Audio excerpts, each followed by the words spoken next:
ಹರೇ ಕೃಷ್ಣ. ನಾನು ನಿಮ್ಮ ಪ್ರೀತಿಯ ಮಂಜುಶ್ರೀ ಸನಾತನ ಸಾರಥಿ ಯೂಟ್ಯೂಬ್ ಚಾನಲ್ ಎಲ್ಲರಿಗೂ ಕೂಡ ಆಧಾರದ ಸ್ವಾಗತ. ದಯವಿಟ್ಟು ಎಲ್ಲರೂ ಕೂಡ ಕ್ಷಮಿಸಿ. ಯಾಕಂತ ಹೇಳಿದ್ರೆ ನಾನು ತುಂಬಾ ದಿವಸ ಆಯ್ತು ವಿಡಿಯೋಸ್ ಗಳನ್ನ ಹಾಕಿಲ್ಲ. ಯಾಕಂತ ಹೇಳಿದ್ರೆ ಇನ್ಸ್ಟಾಗ್ರಾಮ್ ಚಾನಲ್ ಓಪನ್ ಮಾಡಿದ್ರಿಂದ ವ್ಲಾಗ್ಸ್ ಅಂದ್ರೆ ಎಲ್ಲ ಕಡೆ ಹೋಗಿ, ಹಾಗೆ ನನ್ನ ಕೆಲಸಕ್ಕೆ ಕೂಡ ಹೋಗಿ, ಮನೆಯಲ್ಲಿದ್ದು ಕೂಡ ಕೆಲಸ ಮಾಡಿ ಸೊ ಮಾಡ್ಲಿಕ್ಕೆ ಆಗಿಲ್ಲ ಕಾರಣಾಂತರಗಳಿಂದ. ಸೊ ಇನ್ ಮುಂದೆ ಡೈಲಿ ಕೂಡ ನಾನು ಶ್ಲೋಕಗಳನ್ನು ಹಾಕ್ತಾ ಇರ್ತೇನೆ.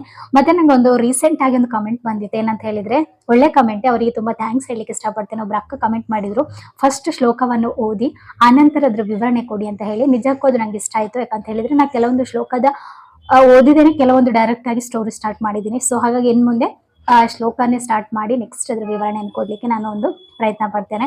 ಸೊ ಬನ್ನಿ ಶ್ಲೋಕ ಅಂತ ಹೇಳಿದ್ರೆ ಅಧ್ಯಾಯ 3 ಶ್ಲೋಕ 34ರಲ್ಲಿದ್ದೇನೆ. ಇಂದ್ರಿಯಗಳು ಮತ್ತು ಅವುಗಳ ವಿಷಯಗಳಿಗೆ ಸಂಬಂಧಿಸಿದಂತೆ ರಾಗದ್ವೇಷಗಳನ್ನು ನಿಯಂತ್ರಿಸುವ ತತ್ವಗಳಿವೆ. ಮನುಷ್ಯನು ಇಂತಹ ರಾಗದ್ವೇಷಗಳ ವಶನಾಗಬಾರದು, ಏಕೆಂದರೆ ಆತ್ಮ ಸಾಕ್ಷಾತ್ಕಾರದಿಂದ ಮಾರ್ಗದಲ್ಲಿ ಅವು ಅಡ್ಡಿಗಳು ಅಂತ ಹೇಳಿ. ಕೃಷ್ಣ ಪ್ರಜ್ಞೆಯಲ್ಲಿರುವವರು ಸಹಜವಾಗಿ ಐಹಿಕ ಇಂದ್ರಿಯ ತೃಪ್ತಿಯಲ್ಲಿ ತೊಡಗಲು ಇಷ್ಟಪಡುವುದಿಲ್ಲ. ಅಂತ ಹೇಳಿದ್ರೆ ಐಹಿಕ ಇಂದ್ರಿಯ ಅಂತ ಹೇಳಿದ್ರೆ ನಮಗೆ ಬೇಕಾದ ಆಸೆಗಳಿಗೆ ತೊಡಗುವುದು ಅಂತ ಹೇಳಿದ್ರೆ, ಕೃಷ್ಣ ಪ್ರಜ್ಞೆಯಲ್ಲಿರುವವರು ಈ ಐಹಿಕ ಇಂದ್ರಿಯಗಳಿಗೆ ತೊಡಗುವುದಿಲ್ಲ ಅಂತ ಹೇಳಿ. ಇಂತಹ ಪ್ರಜ್ಞೆ ಇಲ್ಲದವರು ಅಪೌರುಷೇಯ ಧರ್ಮ ಗ್ರಂಥಗಳ ವಿಧಿ ನಿಯಮಗಳನ್ನು ಅನುಸರಿಸಬೇಕು. ಐಹಿಕ ಸೆರೆಗೆ ಮಿತಿ ಇಲ್ಲದ ಇಂದ್ರಿಯ ಭೋಗವೇ ಕಾರಣ, ಆದರೆ ಅಪೌರುಷೇಯ ಶಾಸ್ತ್ರಗಳ ವಿಧಿ ನಿಯಮಗಳನ್ನು ಅನುಸರಿಸುವನು ಇಂದ್ರಿಯ ವಸ್ತುಗಳ ಗೋಜಿನ ಸಿಕ್ಕಿಕೊಳ್ಳುವುದಿಲ್ಲ. ಉದಾಹರಣೆಗೆ ಏನಂತ ಹೇಳಿದ್ರೆ, ಬದ್ಧ ಆತ್ಮಕ್ಕೆ ಕಾಮತೃಪ್ತಿಯ ಅಗತ್ಯ.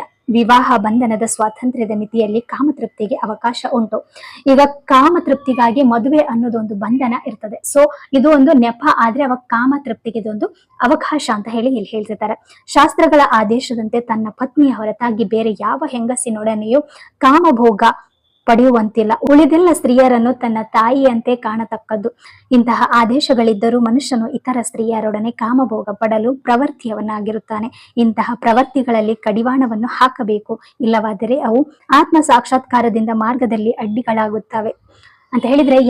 ಈಗ ನೋಡಿ, ಒಬ್ರಿಗೆ ಮದ್ವೆ ಆಗಿರುತ್ತೆ, ಗಂಡ ಹೆಂಡತಿ, ಆ ಹೆಂಡತಿ ಮಾತ್ರ ಅವನಿಗೆ ಸೀಮಿತ, ಅವಳು ಮಾತ್ರ ಅವಳು ಒಂದು ಕಾಮಕ್ಕೆ ತೃಪ್ತಿ ಕೊಡುವಂತಹ ಹೆಣ್ಣು ಆಗಿರ್ಬೇಕು ಹೊರತಾಗಿ, ಅಥವಾ ಈ ಒಂದು ಹುಡುಗ ಅಥವಾ ಈ ಒಂದು ಗಂಡಸು ಅಷ್ಟೇ ತನ್ನ ಪತ್ನಿಯನ್ನು ಬಿಟ್ಟು ಬೇರೆ ಒಂದು ಸ್ತ್ರೀಯರ ಮೇಲೆ ಕಣ್ಣು ಹಾಕಬಾರದು.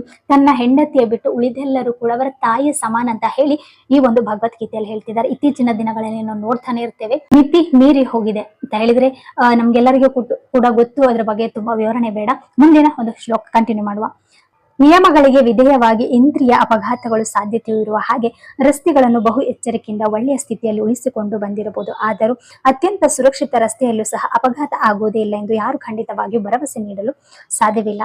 ಐಹಿಕ ಸಹವಾಸ ಇರುವುದರಿಂದ ಇಂದ್ರಿಯ ಭೋಗದ ಮನೋಧರ್ಮ ಬಹು ದೀರ್ಘಕಾಲದಿಂದ ಉಳಿದುಕೊಂಡು ಬಂದಿದೆ.